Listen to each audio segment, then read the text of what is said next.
प्रधानमंत्री जी विदेशों में घूमते, आज तक एक भी जवान देश का शहीद हुआ है? किसी के घर गए?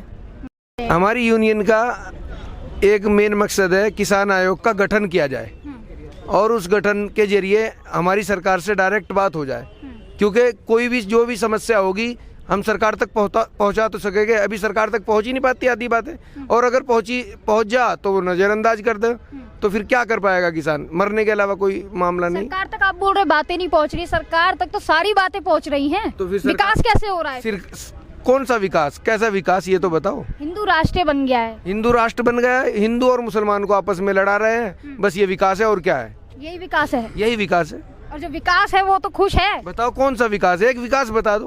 पूरी जनता खुश है, फिर ये जीत के जनता कैसे कहाँ खुश है? रोज अगर पिछली बार कांग्रेस की सरकार में अगर 10 रोज मरते थे, आज 10,000 मर रहे रोज भूखमरी से।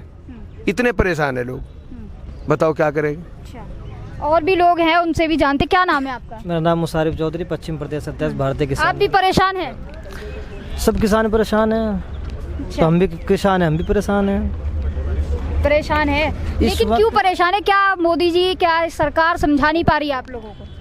सरकार किसानों की बात नहीं समझ पा रही, किसानों की बात नहीं समझ, किसानों की बात नहीं समझ पा रही। नंबर 1, किसान इस वक्त बिजली के बिल से बड़ा परेशान है। बहुत ज़्यादा बिजली के बिल आ रहे हैं। हम सरकार से निवेदन करते हैं कि जो बिजली के बिल हैं वो माफ़ किए जाएँ, जो उनका जो कर्ज है, जो लोन वगैरह ले रखे हैं, कृषि कार्ड वगैरह है, वो माफ़ किए जाएँ। और जो तो आपको छूट दी गई है? कोई छूट नहीं है, इसे छूट नहीं कहते। और जो MSP कानून जो बनाया, उसकी बात की गई थी, अब तक वो उस पर सरकार खरा नहीं उतर पाई। तो जो मुद्दे हैं, कैसे खरी उतरेगी सरकार? तभी मसले हल हो जाएंगे तो ऑटोमेटिक खरी उतर जाएगी।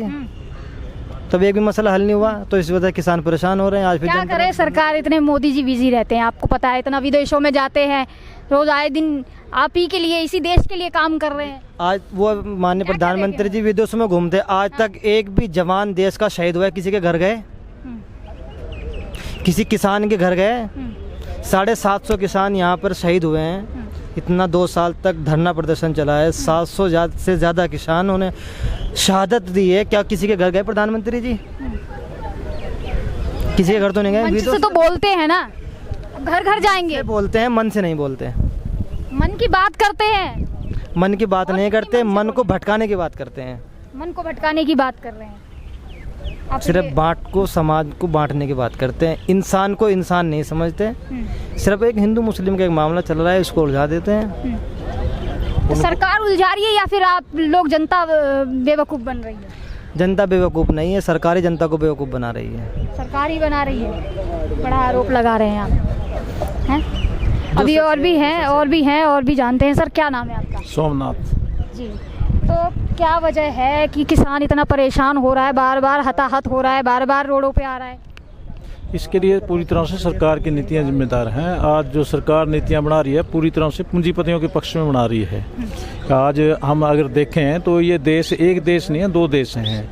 एक तरफ तो मेहनत करने वाले लोग हैं, किसान हैं, मजदूर हैं, और दूसरी तरफ पूंजीपति हैं जो उनका शोषण कर रहे हैं। तो आज जो ये सरकार है, इसकी तमाम नीतियां, कानून और हम देखते हैं पूंजीपतियों के पक्ष में है।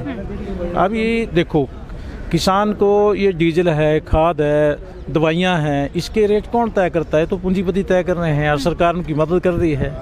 अभी वैसे तो कृषि कानून ये वापस ले लिए, लेकिन हम हरियाणा से हूँ मैं, हरियाणा में कैथल जिला में अडानी का गोदाम बनाया हुआ है। अभी पीछे गेहूँ बिकी है और वहाँ सरकार ने खुद चिट्ठी जारी कर दी कि गेहूँ जो है ना आसपास की मंडियों की इसी गोदाम में बिकेगी, मंडी में नहीं बिकेगी। तो टेढ़े तरीके से तो ये पूरी तरह से जो अंबानी अडानी है उनके नियंत्रण में, मतलब यानी कि अनाज को ले जाने की पॉलिसी चल रही है अभी भी। यानी कि ऊपर से तो कह दिया कानून खत्म हो गए। तो इससे ये पता चलता है कि ये सरकार कितनी झूठी है, कितनी पाखंडी है, कितनी दोगली है और अपनी बात पर भी टिकने वाली नहीं है। और ये असली में काम किसके लिए कर रही है ये हम देख सकते हैं। किसके लिए काम कर रही है? जनता के लिए काम नहीं कर रही है क्या? जनता इसके लिए जो ना, सारे जनता के लिए काम करती तो फिर ये जनता इसके खिलाफ क्यों होती? आप यूँ देखो, हर रोज तो कर्मचारी रो रहे हैं, किसान रो रहे हैं, मजदूर रो रहे हैं। अभी मनरेगा की देखो, ये मनरेगा में वैसे 100 दिन की रोजगार गारंटी मिली हुई है, लेकिन क्या मोदी जी बता सकते हैं कि जिनका जॉब कार्ड बना हुआ है, जिन्होंने काम की मांग करी, उनको हमने पूरे 100 दिन काम दे दिया? मजदूर तो रो रहे हैं, उनको जो है दिहाड़ी दे नहीं रहे हैं। यानी कि जो कम से कम दिहाड़ी हरियाणा, जैसे हरियाणा में 331 रुपये दिहाड़ी है, अब वो 331 रुपये दिहाड़ी में आज तो चूल्हा नहीं चल सकता है। यहाँ अब आप देखें 5 सदस्यों का अगर परिवार है, तो आज महंगाई के हिसाब से अगर देखें, खुद सरकार ने फार्मूला बनाया था 1957 में, और न्यूनतम मजदूरी अधिनियम है 1948 में बना हुआ है, उससे हिसाब लगाएं, आज तो 1000 रुपये रोज की आमदनी होनी चाहिए, इतनी दिहाड़ी कम से कम होनी चाहिए। लेकिन सरकार तो जो ये 331 रुपये हरियाणा में, उसी में कह रहे हैं कि तो बहुत ज़्यादा कर दिया हमने, सारे हरियाणा देश में सबसे ज़्यादा है, और काम दे नहीं रहे हैं। काम कहीं भी मतलब यानी कि 10 दिन, 20 दिन, 30 दिन, बस इससे ज़्यादा कोई काम नहीं है, और वो भी वहाँ है जहाँ मजदूर शोर मचा रहे हैं, नहीं तो काम ही नहीं है। तो इससे पता चलता है कि सरकार किसकी है ये। अच्छा, 3 कानून जो आप लोग उसके लिए बैठे थे, इतना टाइम जो बॉर्डर पे बैठे थे, तो 3 कानून पे तो पीछे हट गई सरकार।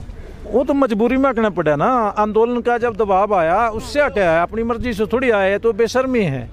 अभी जब जो कानून जो है, हमारे जो किसानों के एक्सपर्ट लोग थे, उन्होंने कह दिया पूरी तरह से किसान विरोधी हैं, किसान इस पर सड़कों पर आ गया। अब 1 साल 1.5 साल जो है हमें बैठना पड़ा, और हमारे इतने किसान साथी शहीद हो गए। उसके बाद जब उन्होंने देखा कि अब तो दबाव ज़्यादा बढ़ गया, नहीं तो अब ये किसान समझ गए कि ये जो सरकार है, ये कारपोरेट प्रस्त सरकार है, पूंजीपतियों की सरकार है, और तुम तो जाओगे ही, तुम्हारी ये पूंजीवादी व्यवस्था के ऊपर भी निशाना हो सकता है। इसलिए जो है ना, अपने पूंजीपति दोस्तों को बचाने के लिए अभी उन्होंने अपनी ये चाल वापस ले ली है, लेकिन अभी भी कोशिश में है टेढ़े तरीके से इनको लागू किया जाए। ये चल रहा है षड्यंत्र अभी भी। तो पूंजीपतियों की है सरकार, आम जनता गरीब जनार्दन की नहीं है। जनता की होती है, आप यूँ देखो, जनता की होती तो जनता के लिए काम करती ना। जनता की समस्या तो आज रोजगार की है, सबसे बड़ी समस्या जो है भाई, उसको स्थायी रोजगार मिलना चाहिए, लेकिन स्थायी रोजगार का तो कोई खाना नहीं छोड़ा है। आप यूँ देखो, यहाँ तक कि फौज में भी 4 साल के लिए भर्ती कर रहे हैं, कह रहे हैं अग्निवीर बनेंगे 4 साल में, और अपनी फैक्ट्री में अपना बैनर तो लगाए जाते हैं कि रोजगार मिल गया, 4 लाख रोजगार मिला है। अरे ये तो आप कानून में देखो ना, यूँ कहते हैं कि 1 हफ्ते में किसी को 2 घंटे भी रोजगार मिल गया, उसको बेरोजगार नहीं मानती सरकार जो है, ये ILO का जो फार्मूला है। तो इससे पता चलता है कि क्या किसी को 2 घंटे में काम मिल गया हफ्ते में, क्या वो रोजगार वाला हो गया? क्या रोटी उसको रोज खानी है? रोटी का खर्चा आज जो सरकार डॉक्टर बताते हैं कि बैलेंस डाइट मिलनी चाहिए, 5 सदस्यों के परिवार के लिए लाओ आप साहब कितना चाहिए? रोटी नहीं खा सकता है। आप यूँ तो 2 घंटे काम में तो वो, और रोटी उसके रोज खानी है, तो बताओ कहाँ जाए वो? ये आप देखो, मोदी खुद कहता है कि भी हमने 80 करोड़ लोगों को 5 किलो राशन रोज दिया, तो इससे साबित होता है कि देश के 80 करोड़ लोग जो हैं ऐसी स्थिति में हैं, इतने बेरोजगार, इतने गरीब हैं कि वो रोटी भी नहीं खा सकते हैं, रोटी भी खरीद नहीं सकते हैं। तो ये तो ड्रामा इनका सारा समझ में आ रहा है, बिल्कुल खुल रहा है। आप कह रहे ड्रामा समझ में आ रहा है, लेकिन जनता तो है मोदी के साथ ही जा रही है लगातार। अब 2024 की तैयारी चल रही है, कहीं जनता दिखती नहीं है, बेरोजगारी से परेशान है, हताहत है। अरे ये जो लोग मर रहे हैं, मीडिया पे दिखाया नहीं जाता है ये सब। मीडिया में भी 2 पक्षीय लोग हैं, एक जो है मीडिया में पूंजीपतियों के पक्षधर, सरकार के पक्षधर लोग हैं, और दूसरी तरफ जो सच दिखाने वाले लोग हैं। क्योंकि मीडिया का जो काम होता है सच्चाई दिखाना होता है, सच्चाई दिखाने वाले भी पत्रकार यहाँ हैं, और सच को झूठ बनाने वाले पत्रकार भी हैं, दोनों प्रकार के हैं। और दूसरी बात क्या है कि मीडिया जो है आज कारपोरेट घरानों के नियंत्रण में है, जिसकी वजह से मोदी की जय जयकार हो रही है। जनता का मीडिया इसके बराबर में अगर तैयार होता है, जनपक्षीय पत्रकार अपनी भूमिका अदा करते हैं, तो सारी पोल खुल जाएगी। ग्राउंड में चलो हमारे साथ, हम आपको दिखाते हैं कि सच्चाई क्या है, कैसे लोग गरीबी में जी रहे हैं, वो मोदी की जय जयकार कैसे कर रहे हैं। आप चलें हमारे साथ, हम आपको मजदूर बस्तियों में चलो हमारे साथ, किसानों की हालत, गरीब किसानों की हालत, हम धनी किसानों की बात नहीं कर रहे हैं। मुट्ठी भर तो हो सकते हैं गांव में 10-20 किसान ऐसे हैं जिनके चेहरे लाल होंगे, लेकिन जो गरीब किसान है, जिसके पास 1-2 एकड़ जमीन है, जो मुश्किल से गुजारा कर रहा है, उसकी मजदूरों से भी स्थिति खराब हो रही है आज। चलिए, बहुत बहुत शुक्रिया। तो